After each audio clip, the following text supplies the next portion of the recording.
Students, আজ আমরা শুরু করব ক্লাস 10-এর ভৌতবিজ্ঞানের 172 পাতায় আমাদের যে স্কুলটা আছে, পেজ 172, ঠিক আছে, যে সংস্কৃত কলেজিয়েট স্কুল যেটা আছে সেটা আজকে আমরা সলভ করব।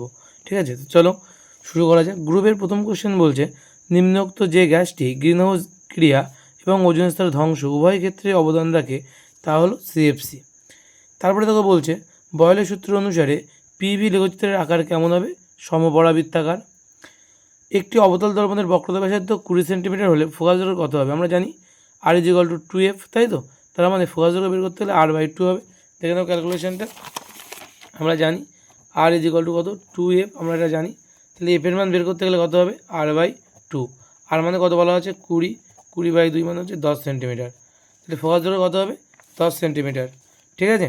নীল কাচের মধ্য দিয়ে তাকালে একটি লাল রঙের ফুলকে যে রঙের দেখাবে তা হলো কালো। এক মাধ্যম থেকে অন্য মাধ্যমে প্রতিসরণের সময় আলোর যে ধর্মটি অপরিবর্তিত থাকে তা হলো আলোর কম্পাঙ্ক। যে মৌলগুলির পরমাণু ক্রমাঙ্কের মান 4, 12, 20 এবং 38 তাদেরকে বলা হয় কি? অ্যাকচুয়ালি কিন্তু ক্ষারীয় মৃত্তিকা ধাতুগুলোর পরমাণু ক্রমাঙ্ক এগুলো। ঠিক আছে।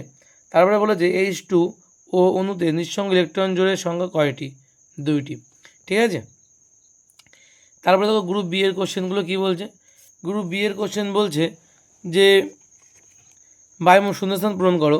বায়ুমণ্ডলের স্তরগুলির মধ্যে ড্যাশ বায়ুস্তরের উষ্ণতা সবথেকে বেশি, সবথেকে কম, এটা হচ্ছে মেসোস্ফিয়ার, শীতলতম স্তর বলা হয়। বায়োএথানল থেকে বায়োফুয়েলটি কোন পদ্ধতিতে তৈরি করা হয়? দেখে না উত্তরটা কী হবে। এটা কী উত্তর হবে? বায়োএথানল থেকে বায়োফুয়েলটি কোন পদ্ধতিতে তৈরি করা হয়? উত্তর হবে সন্ধান প্রক্রিয়া। এটা তোমাদের বইতে লেখা আছে সন্ধান প্রক্রিয়া। ঠিক আছে, সন্ধান প্রক্রিয়ায় কিন্তু বায়োএথানল থেকে বায়োফুয়েল তৈরি করা হয়। তারপরে বলেছে মহাবিশ্বের সর্বনিম্ন উষ্ণতার মান কেলভিন স্কেলে কত হবে? 0 কেলভিন। ঠিক আছে। এসআইতে সর্বজনীন গ্যাস ধ্রুবকের মান কত? 8.314 joule mole inverse kelvin inverse. Avogadro সংখ্যার মান কত? 6.022 × 10⁻23। ঠিক আছে। বিবৃতিটি সত্য না মিথ্যা লিখতে হবে। উত্তল দর্পণ দ্বারা গঠিত প্রতিবিম্বের আকার সর্বদা বস্তুর আকারের তুলনায় ছোট হয়, এটা কিন্তু সত্য। চোখের ড্যাশ অঙ্গটি প্রয়োজন মতো আকারে ছোট বড় হয়ে চোখের ভিতরে আলো ঢোকার পরিমাণ নিয়ন্ত্রণ করে, এটা হচ্ছে চোখের কোন অঙ্গটি? এটা আইরিশ। ঠিক আছে, আইরিশ। মানব চক্ষুর স্পর্শ দর্শনের নিকটতম বিন্দু বলতে কী বোঝো? দেখে না উত্তরটা কী হবে। নিকটতম বিন্দুর সংজ্ঞা বলছে এই যে চোখ সর্বাপেক্ষা কাছের যে বিন্দুতে অবস্থিত কোনো বস্তুকে প্রযোজন দ্বারা বিনা কষ্টে স্পষ্ট দেখতে পায় তাকে চোখের নিকটবিন্দু বলা হয়। আর নিকটবিন্দুর মান কত? 25 সেন্টিমিটার। এটা কিন্তু খুব ইম্পর্টেন্ট প্রশ্ন। সুস্থ চোখের নিকটবিন্দুর মান হচ্ছে 25 সেন্টিমিটার। ঠিক আছে। দৃশ্যমান আলোকরশ্মির কোন বর্ণের আলোর প্রতিসরাঙ্কের মান সবথেকে বেশি? বেগুনি বর্ণের। ঠিক আছে। দীর্ঘ পর্যায় সারণীতে নিক্টোজেন মৌলগুলির অবস্থান কোন শ্রেণীতে? 15 নম্বর শ্রেণীতে। সত্য মিথ্যা লিখতে হবে। মৌলগুলির মধ্যে ফ্লুরিনের বীজাণু ক্ষমতা সর্বোচ্চ, এটা মিথ্যা। লিথিয়ামের কিন্তু সর্বোচ্চ হয়। ড্যাশ যৌগগুলি ধ্রুবীয় দ্রাবকে দ্রবীভূত হয়, এটা হচ্ছে আয়নীয় বা তড়িৎযোজী যৌগগুলি। ঠিক আছে। নেক্সট কোশ্চেন কী বলছে দেখো, গ্রুপ সি এর কোশ্চেনগুলো বলছে। গ্রুপ সি এর কোশ্চেন, বায়োগ্যাস কীভাবে উৎপন্ন করা হয়? ঠিক আছে, বায়োগ্যাস কীভাবে উৎপন্ন করা হয় দেখে নাও।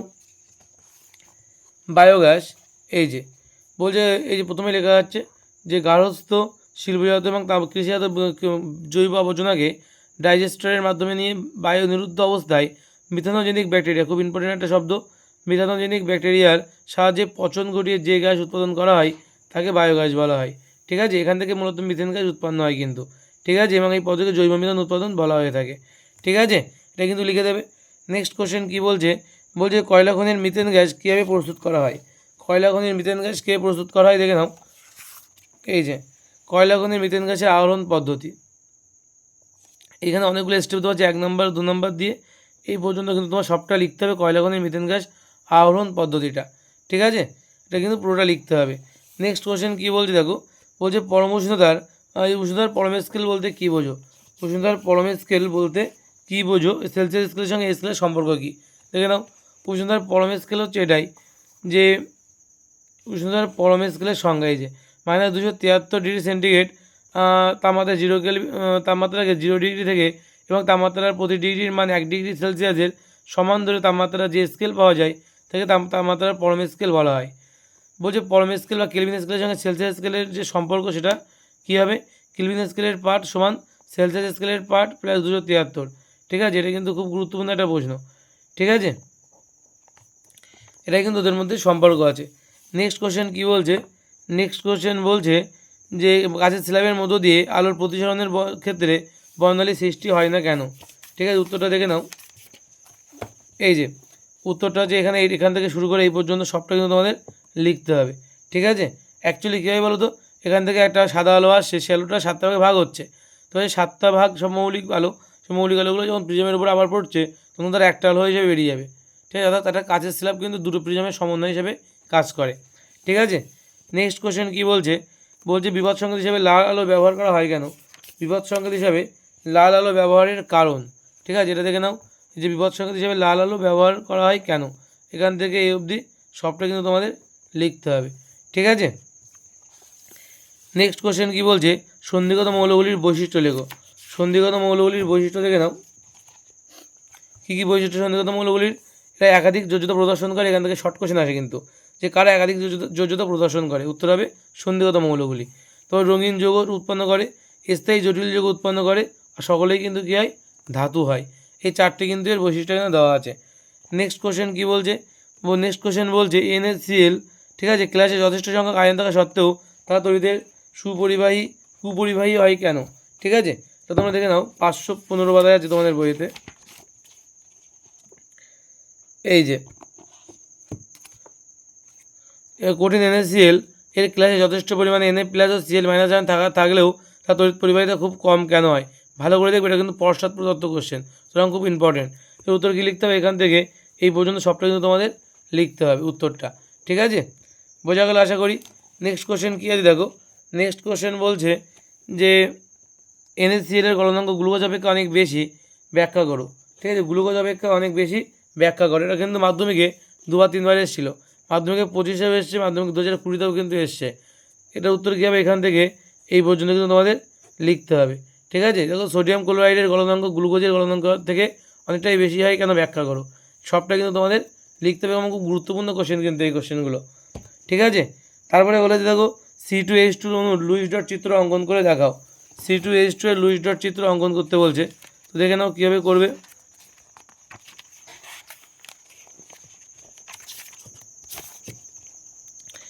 C2H2 লুইস ডট চিত্রে লাস্টে আছে, এটা কিন্তু C2H2 এর লুইস ডট গঠন। ঠিক আছে, এই পুরোটা কিন্তু। ঠিক আছে, তা দেখে নেবে। নেক্সট কোশ্চেন কী বলছে, আদর্শ গ্যাস সমীকরণটি লেখো। আদর্শ গ্যাস সমীকরণটি লেখো এবং বলছে মাত্রা বিশ্লেষণের সাহায্যে এই গ্যাস ধ্রুবকের মান এককটি নির্ণয় করতে বলছে। তো আদর্শ গ্যাস ধ্রুবকটা কী আছে, P = nRT।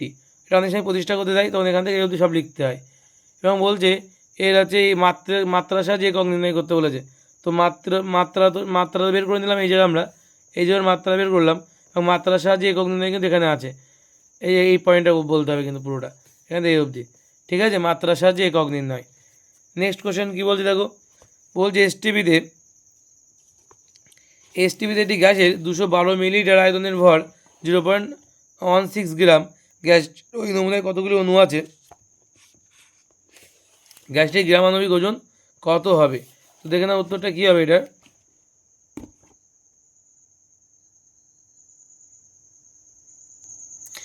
কী দেওয়া আছে, এসটিপিতে একটি গ্যাসের 112 ml আয়তনের ভর কত দেওয়া আছে, আয়তনের ভর দেওয়া আছে 0.16 গ্রাম। তাহলে ওটাই লেখো যে এসটিপিতে ঠিক আছে একটি গ্যাসের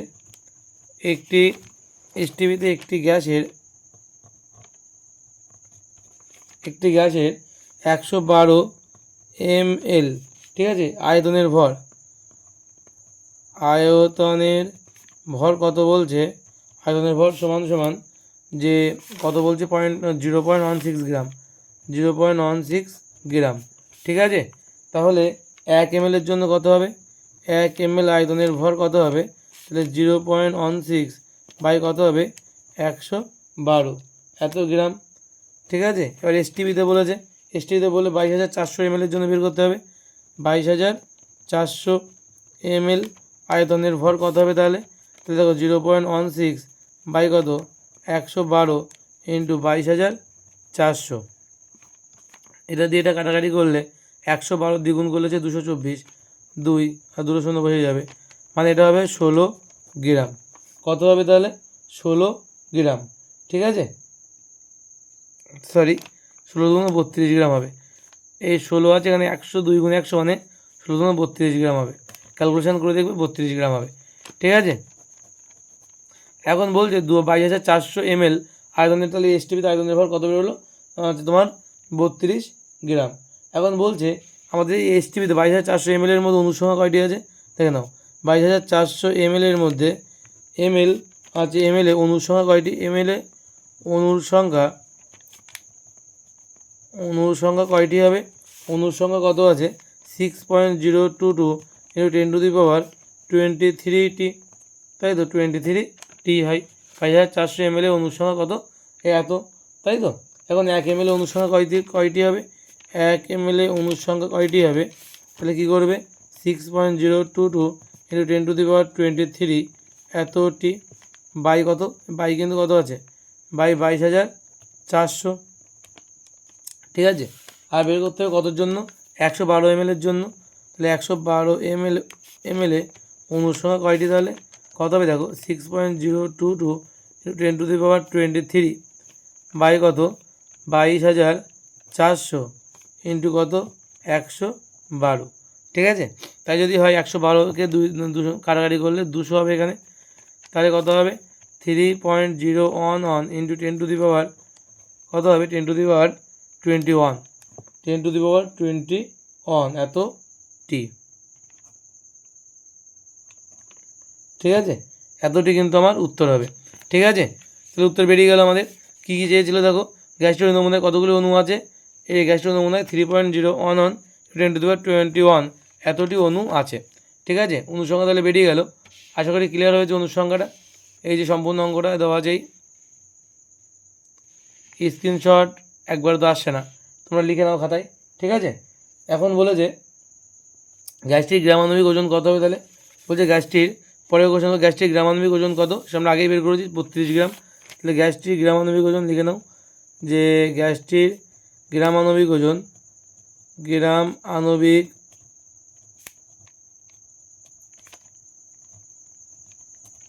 ওজন কত হবে?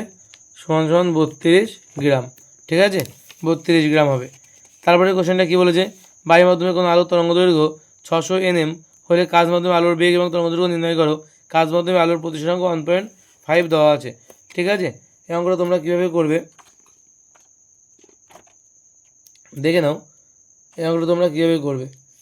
এই অঙ্কটা তোমরা যেটা করবে, কী কী দেওয়া আছে, যে বায়ুর মাধ্যমে কোনো আলো তরঙ্গ দৈর্ঘ্য অর্থাৎ ল্যামডা জিরোর মান দেওয়া আছে 4.2 এর অঙ্ক, ঠিক আছে। দেওয়া আছে কি ল্যামডা জিরোর মান কত? 600 nm, ঠিক আছে, 600 nm। আচ্ছা, বলছে কাজ মাধ্যমে আলোর বেগ। আচ্ছা, আমরা আলোর বেগ কত জানি? আমরা আলোর বেগ জানি ল্যামডা জিরো যদি এটা হয়, তাহলে আমরা জানি মিউ এর মান দেওয়া আছে কত? 1.5 দেওয়া আছে মিউ এর মান, তাই তো। মিউ এর মান যদি 1.5 হয়, তাহলে আমরা জানি কি মিউ ইকুয়াল টু কী হয়? Lambda zero by lambda. তাহলে অতএব ল্যামডার মান যদি বের করতে হয়, তাহলে ল্যামডা জিরো বাই মিউ হবে। তার মানে 600 বাই কত? 600 বাই 1.5, তাই তো। দশমিক তুললে উপরে 10, 15কে 15, 4 15 60, 40, মানে 400 nm হবে আমার ল্যামডার মান। তাহলে আমার তরঙ্গ দৈর্ঘ্যের মান বেরিয়ে গেল। তরঙ্গ দৈর্ঘ্যের মান চেয়েছিল, তরঙ্গ দৈর্ঘ্যের মান কিন্তু বেরিয়ে গেল, ঠিক আছে। দেখে নাও তরঙ্গ দৈর্ঘ্যের মানটা, কোশ্চেনটা একটু উপরে তুলে দিই। তরঙ্গ দৈর্ঘ্যের মান কত বেরিয়ে গেল? তরঙ্গ দৈর্ঘ্যের মান আমাদের বেরিয়ে গেল কিন্তু 400 nm, ঠিক আছে। এবার আমাদের কী বের করতে দিয়েছে দেখো ভালো করে। এবার আমাদের দিয়েছে বের করতে যে কাজ মাধ্যমে আলোর বেগ কত। আমরা জানি যে ল্যামডা মিউ মানে কী হয়? আলো শূন্যস্থান, শূন্য মাধ্যমে আলোর বেগ বাই যে কোনো মাধ্যমে আলোর বেগ। তাহলে আমরা মিউ এর মান, আচ্ছা ভি এর মান যদি বের করতে হয় এখান থেকে, তাহলে কী হবে বলো তো? সি বাই মিউ, সি মানে কত? 3 × 10⁸ মিটার পার সেকেন্ড, তাই তো, বাই মিউ এর মান কত? 1.5। 1.5 2 × 3, তাহলে উত্তর কত হবে? 2 × 10⁸ এত মিটার পার সেকেন্ড। এটা কিসের উত্তর বেরোলো আমার? মিউ হচ্ছে, এটা আমার বেরোলো যে কোনো মাধ্যমে আলোর বেগ। আর যে কোনো মাধ্যমে আলো তরঙ্গ, ওই মাধ্যমে আলো তরঙ্গ দৈর্ঘ্যের মান কত বলেছে? 400 nm, ঠিক আছে। এই দুটো কিন্তু আমাদের উত্তর হবে। তারপরে বলেছে যে চোখে দীর্ঘদৃষ্টিযুক্ত ত্রুটি, ত্রুটি বলতে কী বোঝো? তোমরা পেয়ে যাবে তোমাদের টেক্সট বুকেই এবং বলছে কারণ এবং প্রতিকার লেখো। উত্তরটা দেখে নাও। এই দেওয়া আছে দেখো, যে দীর্ঘদৃষ্টি কাকে বলা হয়, হাইপারমেট্রোপিয়া, এখান থেকে এই অবধি বলবে, ঠিক আছে। এবং বলেছে দেখো যে কারণ এবং প্রতিকার, এর কারণটা দেখো পরের পাতায় আছে, ঠিক আছে। দীর্ঘদৃষ্টির কারণ এবং প্রতিকার, এই যে দীর্ঘদৃষ্টির কারণ দেওয়া আছে এবং প্রতিকার দেওয়া আছে, এটা কিন্তু বাড়িতে পড়ে নেবে, ঠিক আছে। দীর্ঘদৃষ্টির কারণ এবং প্রতিকার এবং দীর্ঘদৃষ্টি কাকে বলে, ঠিক আছে। নেক্সট কোশ্চেন কী বলছে দেখো, তারপরে কোশ্চেন কী বলছে দেখো, যে বিবদ্ধ কাজ হিসেবে উত্তর লেন্সের ব্যবহার চিত্রসহ আলোচনা করো। এটা 45 পাতায় আমাদের কিন্তু আছে, তাই তো। আমাদের কী আছে, 45 পাতায় আছে, দেখে নাও উত্তরটা, যে বিবর্ধক কাজ হিসাবে উত্তর লেন্সের ব্যবহার, ঠিক আছে। এই যে বিবর্ধক কাজ হিসেবে উত্তর লেন্সের ব্যবহার, এখান থেকে এই পর্যন্ত সবটা কিন্তু আমাদের মুখস্থ লিখতে হবে, ঠিক আছে। এটা কিন্তু খুব গুরুত্বপূর্ণ একটা কোশ্চেন, আগে অনেকবারই এসছে এবং আবারও কিন্তু বলছি, আগে অনেকগুলো স্কুলেও কিন্তু এই কোশ্চেনটা এসছে, বারবারই কিন্তু আসছে, এটা কিন্তু ভালো করে পড়ে রাখবে। নেক্সট কোশ্চেন কী বলছে দেখো, নেক্সট কোশ্চেন বলছে মেন্ডেলিভের মৌলের পারমাণবিক ব্যাসার্ধের পর্যায় এবং শ্রেণী বরাবর কী পরিবর্তন হয় লক্ষ্য করা যায় তা লেখো, এই পরিবর্তনগুলির কারণ লেখো, ঠিক আছে। এটা তোমরা পেয়ে যাবে 97 পাতায়, ঠিক আছে, টেক্সট বুকের।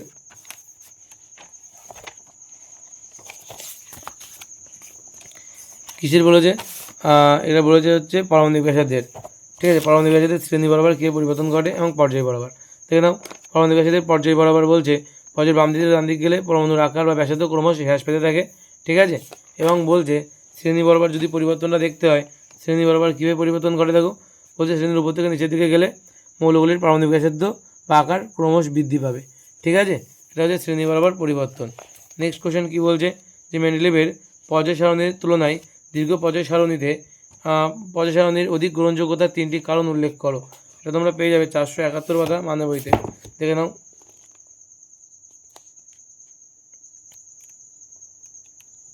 471 পাতা, এই যে এখানে উত্তরটা দেওয়া আছে, যে মেন্ডেলিভের পর্যায় সারণী অপেক্ষা দীর্ঘ পর্যায় সারণীর অধিক গ্রহণযোগ্য কেন, ঠিক আছে। এখানে অনেকগুলো সুবিধাগুলো দেওয়া আছে, ঠিক আছে। সুবিধাগুলো কী আছে, 1 নম্বর পয়েন্ট, দীর্ঘ পর্যায় সারণীর পারমাণবিক গুরুত্বের পরিবর্তে কী বলা হচ্ছে, দীর্ঘ পর্যায় সারণীতে পারমাণবিক গুরুত্বের পরিবর্তে ক্রমবর্ধমান পরমাণু ক্রমাঙ্কের ভিত্তিতে মৌলগুলিকে সাজানো হয়েছে, কারণ পরমাণু ক্রমাঙ্কই মৌলের মূলগত ধর্মের নিয়ন্ত্রক। 2 নম্বর পয়েন্ট কী বলছে, আধুনিক পর্যায় সারণীতে মৌলগুলিকে 1 থেকে 18 পর্যন্ত শ্রেণীতে সাজানোয় ভিন্ন ধর্মবিশিষ্ট মৌলগুলিকে একই শ্রেণীভুক্ত করায় মেন্ডেলিভের পর্যায় সারণীতে যে সমস্যা সৃষ্টি হয়েছিল তা অপসারিত হয়েছে।